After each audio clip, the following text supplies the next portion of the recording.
Welcome to the National Museum of the American Indian. My name is Melissa Bazzani. I am the film programmer here. Glad to see you all for our Celebrate Hawaii Festival this year. We're all thinking about Kamehameha I and his reign. I do want to start our program off by acknowledging the ancestral caretakers of this place, the Piscataway people in DC and surrounding areas. Many of their descendants still live here in DC.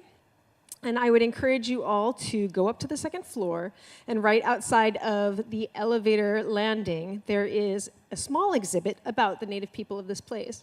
So even though we're thinking a lot about Hawaii today, I would encourage you to think about the people of Washington, D.C. area. This afternoon, you're here for a lecture. I hope you all know that, right? We're here for a lecture by Manu Boyd. I'm very excited to hear it. My mic. You know, I practiced the title of this lecture so much, and now the mic is going out and making me. There it goes.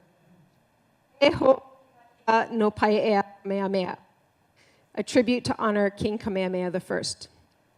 Manu Boyd.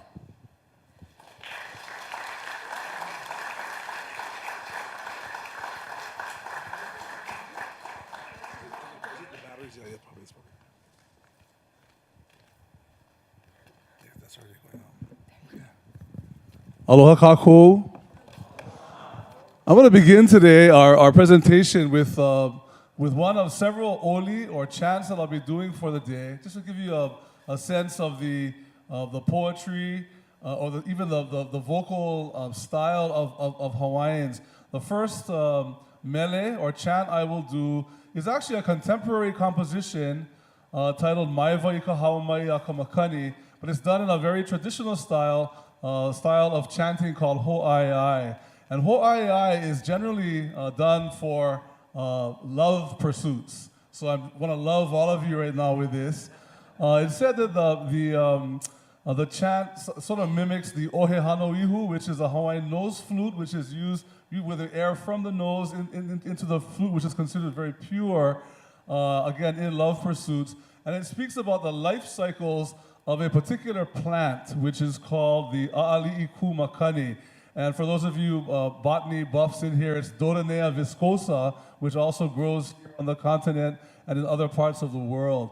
But in Hawaii, it talks about how the a'ali'i, the seed capsules, which we consider the flower of the plant, really are blown in the wind, and they fly freely in the wind, and where they land, the rain falls upon them, and then at night they become swollen, and then the seeds, in a kind of a germinating kind of way, they begin to emerge forth, and then the sun shines again and treads upon these saplings, or these seedlings, that then grow up into a mature plant where the wind comes again and blows the seeds away, and the rain comes again. So it's kind of a traditional, contemporary take on a traditional understanding of photosynthesis and growth. And so this is a traditional chant of welcome and greeting for you called Maiwa I ka Haumai a ka Makani.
And that's how that one goes. It's almost kind of better without the mic. But can you hear me okay? Are we hearing what's being said here? Aloha no, aloha ho mai kako, greetings to you again. The title of today's talk, which is going to include so much, talk about a TMI kind of lecture. This is going to have so much information, and a lot of it has to do with genealogy and Hawaiian place names. So you're going to be hearing a lot of Olelo Hawaii. But as we are in the year of the indigenous languages, I'm very proud to have learned Olelo Hawaii over time. When I was in high school, I spent my 4 years at Kamehameha schools in Honolulu learning Japanese in hopes of getting a job one day in the tourism industry. But then that sort of changed, my course changed a bit at the University of Hawaii, and all these many years later, Hawaiian language, Hawaiian history, Hawaiian culture, Hawaiian music, dance, all the elements of Hawaiian culture have really become a big part of my world. So today's discussion, they asked for a title of my presentation, and I chose a verb, which is both a verb and a noun, Hoʻohiwahiwa. Let's all try to say it together. Hoʻohiwahiwa. Try. Hoʻohiwahiwa. And Hoʻohiwahiwa is a word to honor. So He Hoʻohiwahiwa no Paiʻea Kamehameha, a tribute in honor of Paiʻea Kamehameha. And Paiʻea is one of King Kamehameha's names that we'll talk about a little bit later. But the choice of that word, Hoʻohiwahiwa, has some historical precedent. In 1918, Prince Jonah Kuhio Kalanianaʻole, who at that time was a delegate to the U.S. Congress, and his office was right here up the road at the nation's capital. So this is many years after the overthrow of the Hawaiian Kingdom, which occurred in 1893.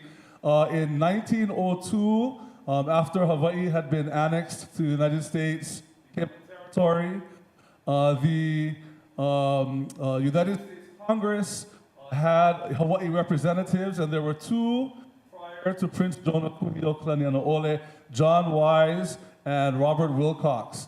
But in 1902, Prince Jonah Kuhio Kalanianaʻole, who was a nephew of King Kalakaua and Queen Kapiʻolani, became an elected delegate to Congress for a 2-year term, and he was elected 10 sessions in a row. So he served in the United States Congress for 20 years in total, from 1902 until his passing in 1922. But anyway, in 1918, so now a few years, he's well into his career in Congress, he establishes back home in Honolulu what was known as the Hawaiian Civic Club.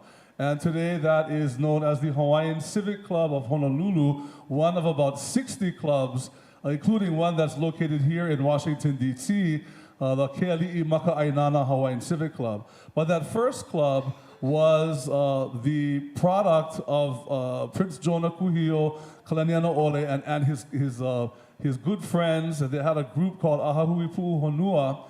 And so once that club was established in December of 1918, Prince Jonah Kuhio Kalanianaʻole had another project he wanted to work on, and that was establishing what he called the Komite Hoʻohiwahiwa.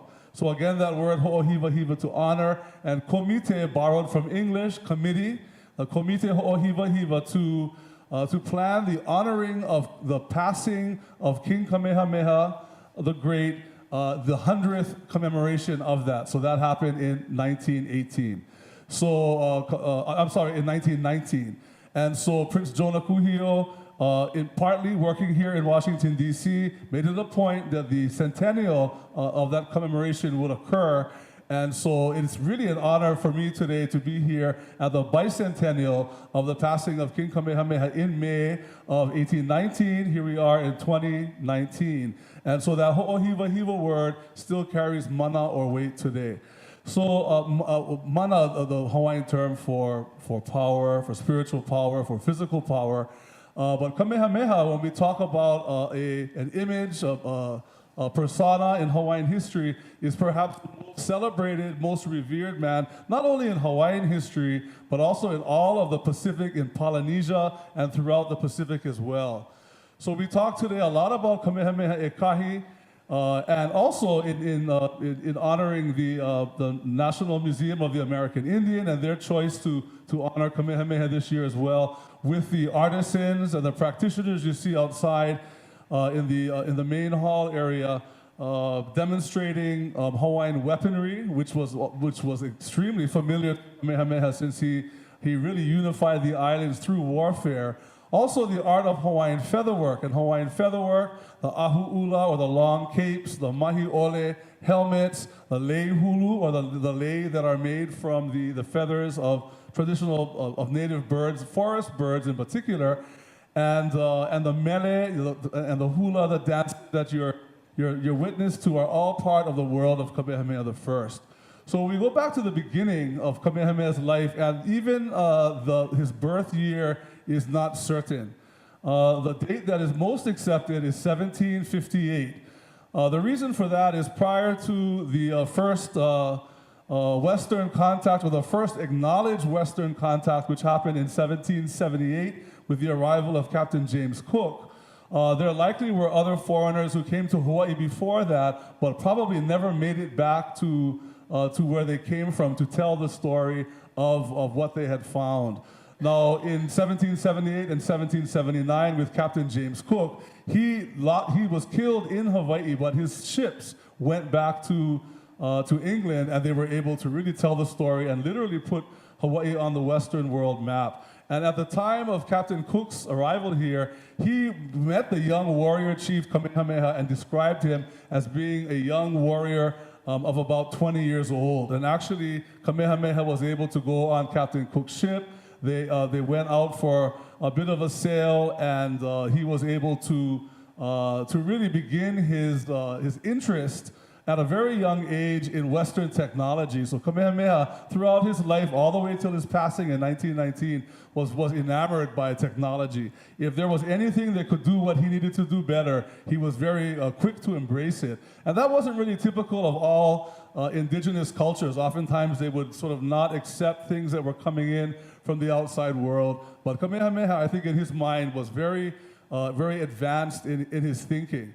So we go back to his birth. He's born on the island of Hawaii. Anybody here been to Hawaii, the big island, before? Hands up. Okay, and how about all the way up north to an area called Kohala?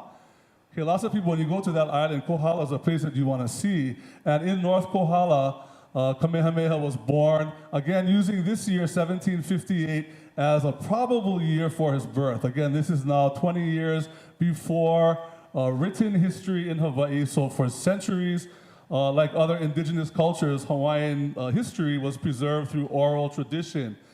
And so he was born to his mother, Kekuʻiapoiwa II. So there were two ali'i wahine, and ali'i wahine means a chiefess or noble woman, and this was Kekuʻiapoiwa II, and his father was Kalani Kupuapai Kalani Nui Keua.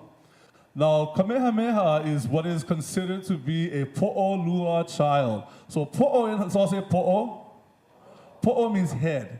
And lua is a number 2. So it means 2 sources. And it is a phenomena that was really accepted and embraced in Hawaiian culture among the chiefly class to have 2 acknowledged fathers. So Keua, who I just mentioned, is one of them. And the second was a high warrior chief from the island of Maui, whose name was Kahekili. And so Kahekili and Keua are considered the Po'olua fathers of Kamehameha. What that means in Hawaiian thinking, which is, in our Western thinking, we're like, what? He had two fathers, how is that possible? Well, in Hawaiian thinking, because of their relations with the mother, Kekuʻiapoiwa, around the same time, when the Council of Chiefs or those of higher station acknowledge that, it means you inherit the mana, or the power of both families. So while we focus really more on the Keua side of things, Kahekili is also considered a father of Kamehameha. So at the time of Kamehameha's death, it was prophesied that he would be a warrior who would unite all of the islands together and basically do battle with everyone and win. And so right from his birth, almost similar in some ways to the story of the birth of Jesus, where there was immediate jealousy and threat to the well-being of those who were in power at that time. Kamehameha was taken immediately after birth, wrapped in kapa, or bark cloth, and taken by a warrior chief named Naiole. So he's born in Kohala, again, for those of you who've been to Hawaii Island and you travel all the way up north to that beautiful area. That's where my grandma is from also. There is an old temple there called Mo'okini Heiau, and down at the beach is a place called Kapakai Kokoiki, and that is where King Kamehameha, or the young baby Kamehameha, was born. So the story goes, he's taken at the stormy night, the thunder and the lightning and the winds and the rains were occurring there at his birthplace, and he was taken taken on foot by Naiole to a secret hiding place way up in the mountains of Kohala. So many of the Kohala place names today still reflect that particular journey that Naiole took to hide Kamehameha all the way up in the hills of Avini, which is way past Pololu Valley, the end of the road in Kohala, and heading down south in the direction of Waipio Valley. And so there Kamehameha was raised for the first few years of his life until it was safe for him to be brought before the ali'i and admired and raised as a warrior chief.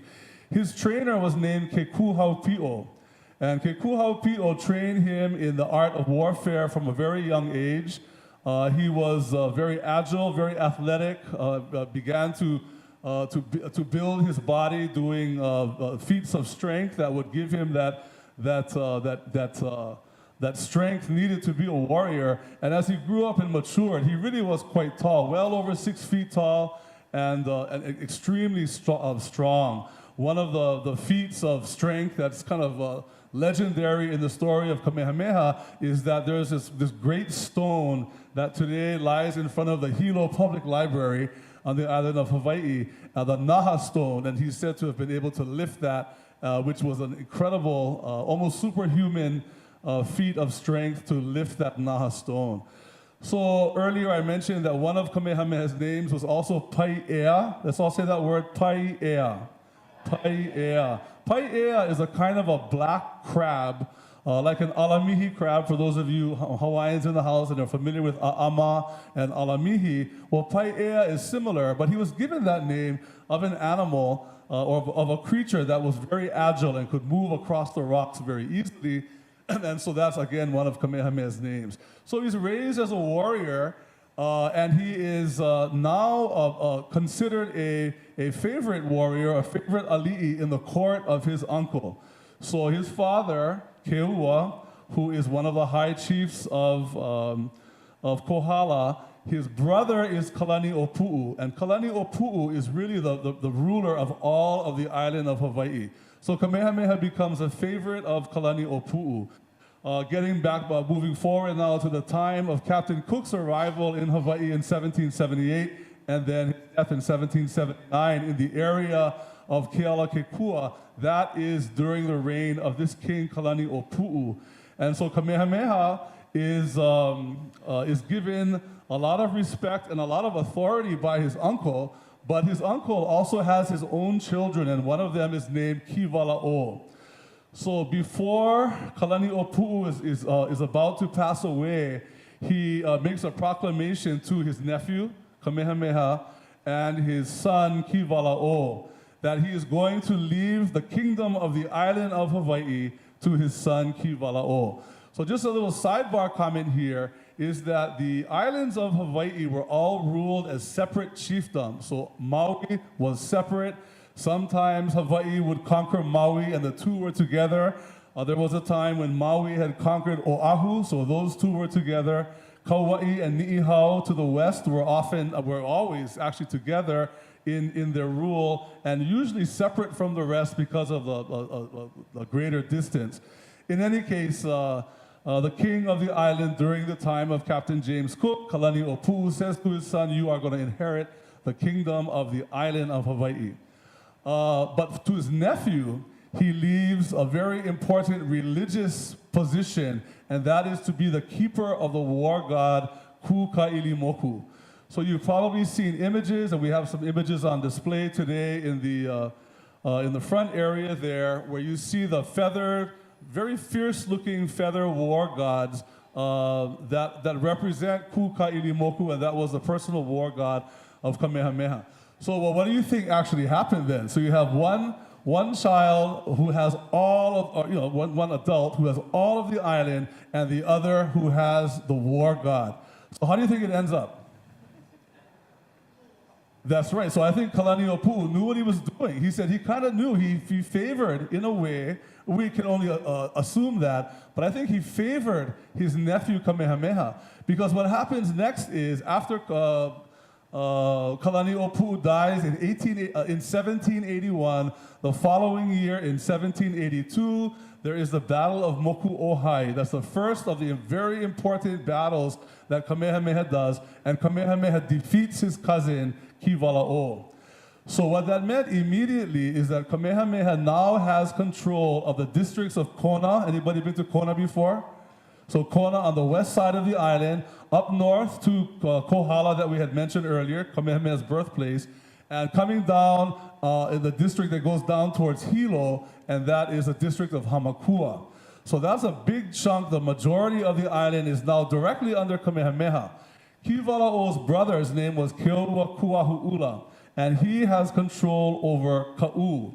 Ka'u is a humongous, I'm not sure if humongous is a very good word to use in a formal lecture here, or well, as we say local style, a humongous, just humongous land area to the southern portion of the island, south of Kona, south of Puna, and so Kamehameha's cousin, Keokuahu'ula, rules that area there, and the districts of Hilo and Puna are ruled by their cousin, Keawe Mauhili.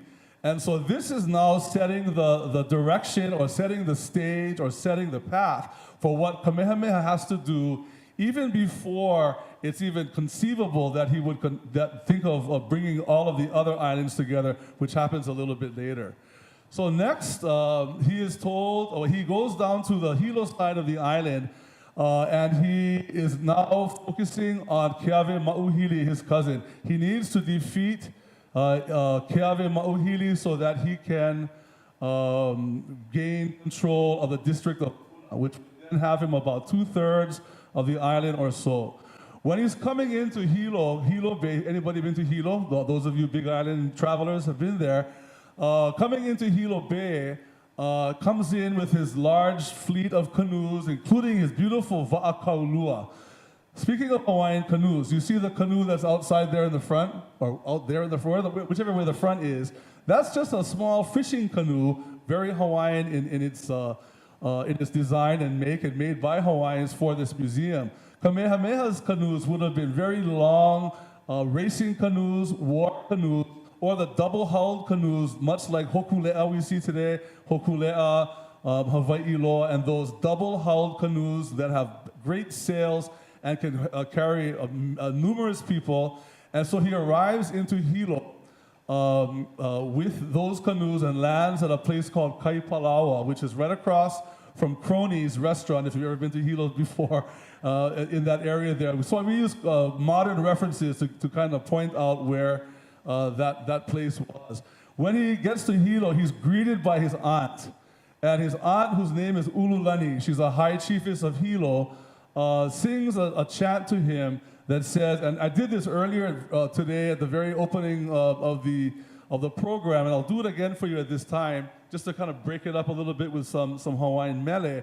But what it says is, O oia e kalani nui mehameha, you are the one, Kamehameha, e he aku ana I ka iwa kilo mokula e komo, who will call to the supernatural bird, the kupua, or the demigod, to enter you, to enable you to bring all the islands together. So she's basically challenging him and lighting a fire under him by saying, it's your turn, it's your time, this is your destiny. It was predicted at your birth that you would be the one to do this, to bring all the islands together. And then she says, A'u lehua kaua ha'au, my beloved lehua blossom, or my beloved lei of the ha'au rain. I call to you to enter the house of royal affection. E komo I ka hale o ke aloha and to bathe in the sacred pool of Pona Hakeone. Au au I ke ki o vai kapu o Pona Hakeone, and drink of the sacred ava, that we also know as kava, planted by the god Kane here on Hawaii Island. But your gods will live on through you, ola ia kinia kua ia oe. So this is Ululani's chant for her nephew as he sails into Hilo.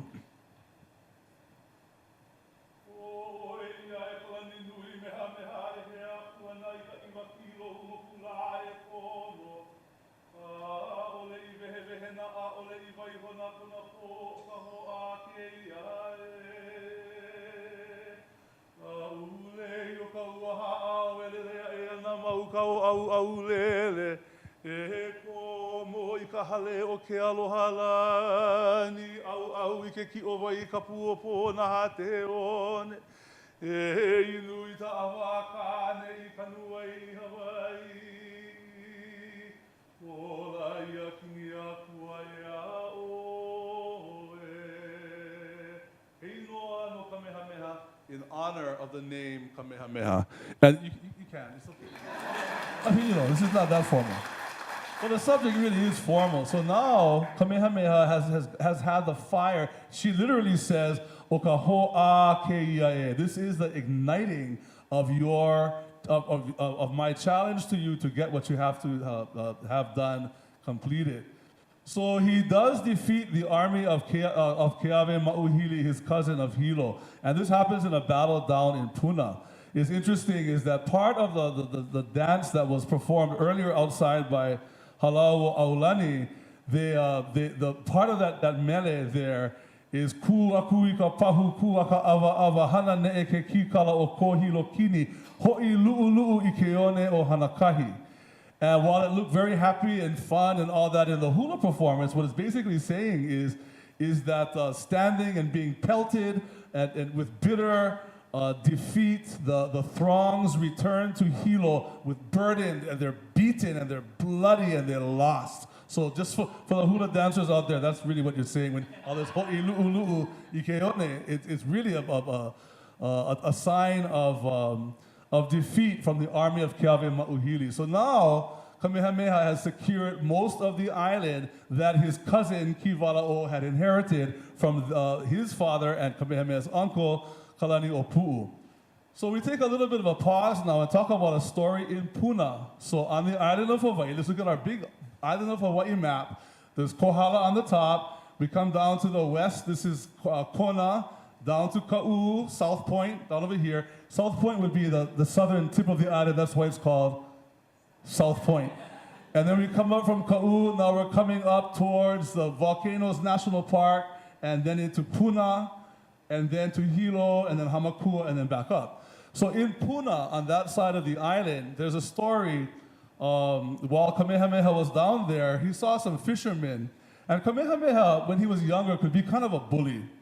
And we don't like bullies today. We don't like them in school. We don't like them around our children and that sort of thing. But Kamehameha kind of was, and he was taunting some fishermen down there, just making trouble for no reason. So it was like Kamehameha and his friends against the fishermen and their gang over there. And so they begin to have this kind of back and forth thing, taunting one another.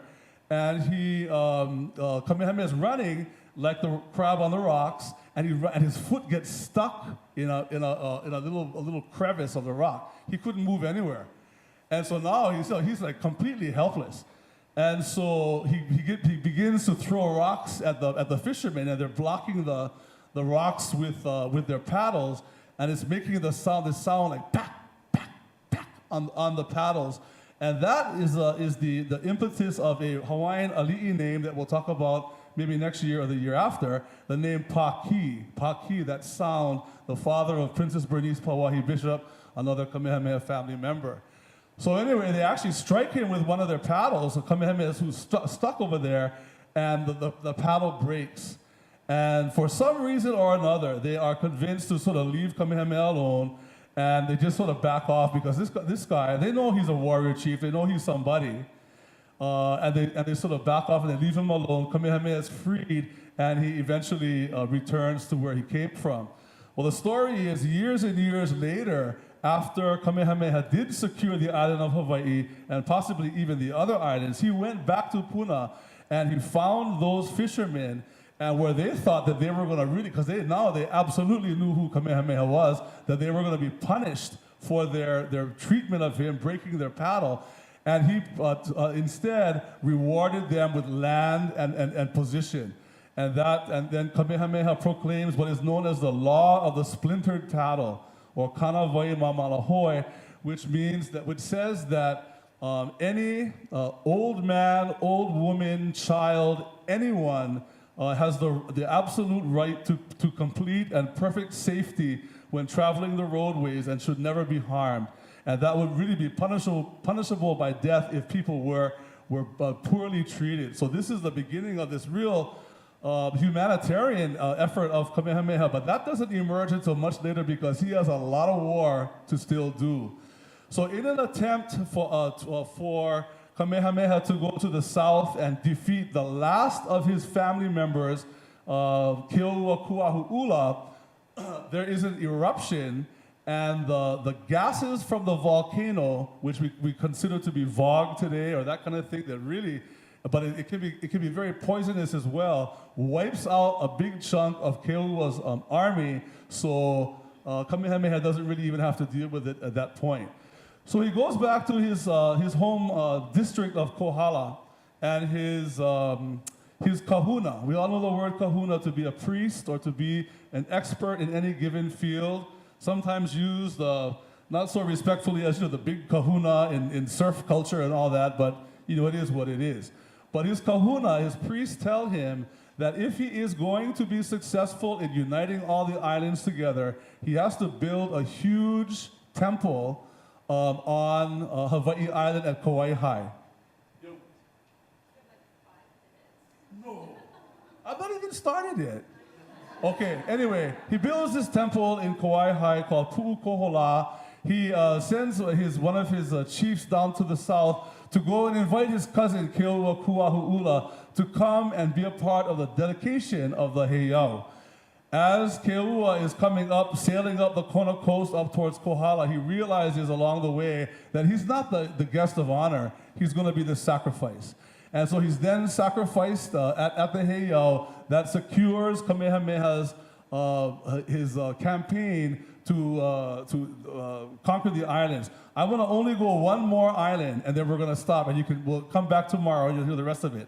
The next island is Maui, and so I want to tell you about this, in 1792, the Battle of Iao Valley. So Kamehameha is now the ruler of Hawaii Island. Him and his thousands of warriors come across on their peleleu canoes. They land on Maui from Olofalu all the way down to Kihei. Anybody been to Maui before? Kihei, anyone? Kihei, sure, that's a big tourist area now. Hundreds of canoes, thousands of warriors, and he orders that all the canoes be unlashed. So you see how the canoe is in the front there with the yako, the main hull, the yako, and then the ama, the floater.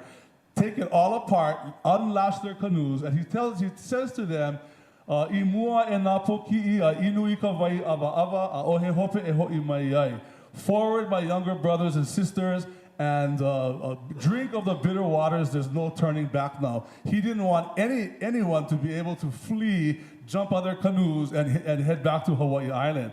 So he challenged them, and they went, and they managed to capture the Maui army of Kalani Kupule, forced them up above Wailuku Valley, Wailuku town, into Iao Valley, and basically slaughters them. Thousands of bodies were left there in the stream of Iao Valley, and the battle became known as Kepani Vai o Iao, the damned waters of Maui. Of Iao, because the bodies literally blocked the water, which had to rise and fall over them, filled with blood. Now that's very gruesome, it's very, very treacherous, But all of this, including the Battle of Nu'uanu that happens in 1795, and the eventual inclusion of Kauai and Ni'ihau into Kamehameha's kingdom, is what brought about the time of peace after that. Kamehameha's challenge from birth to unify the islands, because it was prophesied there would be a great wave of change that would overtake the islands. And because those islands were united as one, there was strength there. And so Kamehameha is followed by two of his sons, Kalanikua Liholiho and Kauai Keaoli, who became Kamehameha the second and third. Two of his grandsons became Kamehameha the fourth and the fifth. Another relative, Lunalilo, followed. And then King Kalakaua and his sister, Queen Iliuokalani, followed as making up the 8 sovereigns of the Hawaiian kingdom. And in a nutshell, that gives you a sense of how it all began with Kamehameha.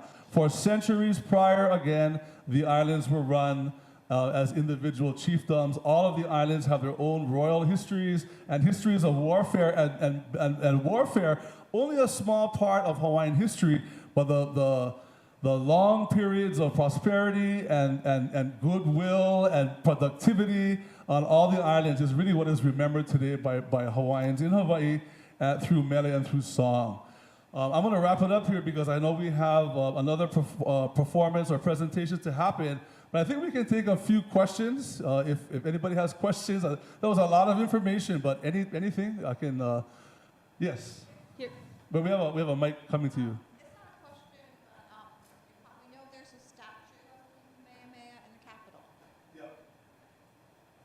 The holidays celebrated. Yeah. So the statue here in Statuary Hall is a exact replica of 2 other statues that are in of the original cast that are in Hawaii. One is in Kohala, his birthplace, and the other is in Honolulu, across from Iolani Palace. But yeah, Kamehameha statue here in Statuary Hall. Mahalo. Yeah. I'm going to bring you the mic.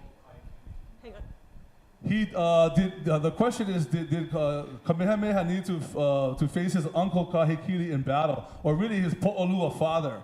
The answer is no. He didn't have to because his father was already killed, but Kalanikupule was his son, and that's who Kamehameha defeated on Maui. But the chief flees to Oahu, and he defeats him on Oahu. So that's how that happened.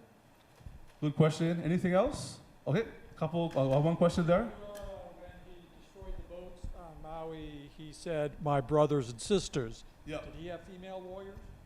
He very well could have. He says imua and poki. That's correct. Younger brothers and sisters. Some people say he meant younger brothers. Well, I think women absolutely did follow their men into battle.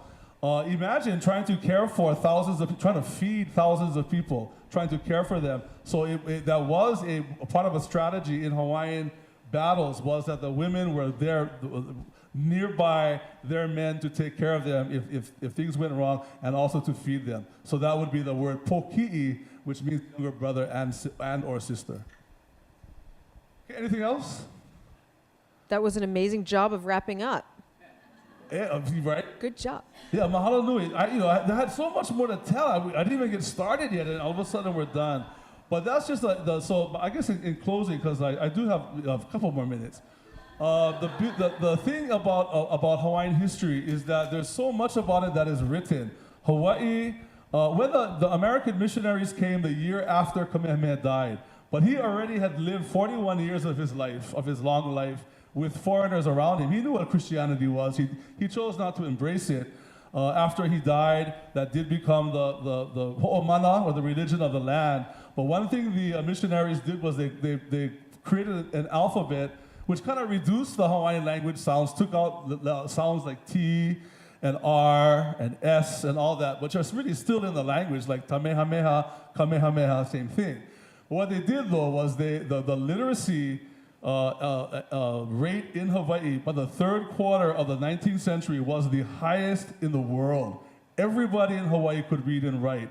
It was Kamehameha's son, Kamehameha III, who said, "Mine will be a government of literacy." Heaupuni palapala ko'u. In other countries, in America, in European countries, education was reserved only for the elite. If you were a farmer or a laborer, you didn't learn how to read and write for the most part in other countries. So in Hawaii, where it was absolutely promoted, Hawaii became the most literate country by the 1880s or so. So the 19th century really brought a lot of scholarly works about those elders who recalled these ancient battles, who recalled the ancient genealogies, who were able to write things down and record them. So the plethora of materials we have in the writings of historians and the more than 200 Hawaiian language newspapers between 1836 and World War II.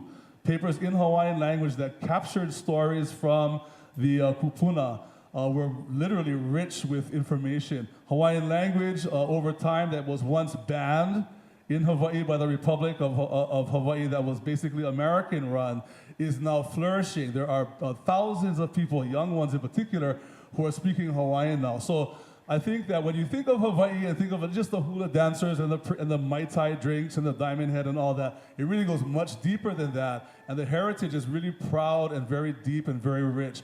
So with that, in honor of our Ali'i Kamehameha and in commemoration of the 200th anniversary of his passing, mahalo anui a okoa pau ka here ana mai ke ia la. Thank you so much for coming today. Malama pono ke ho'i aku oko I ko oko wahi. Take care as you return to where you come from, to your family and to your homes. Mahalo anui loa, aloha.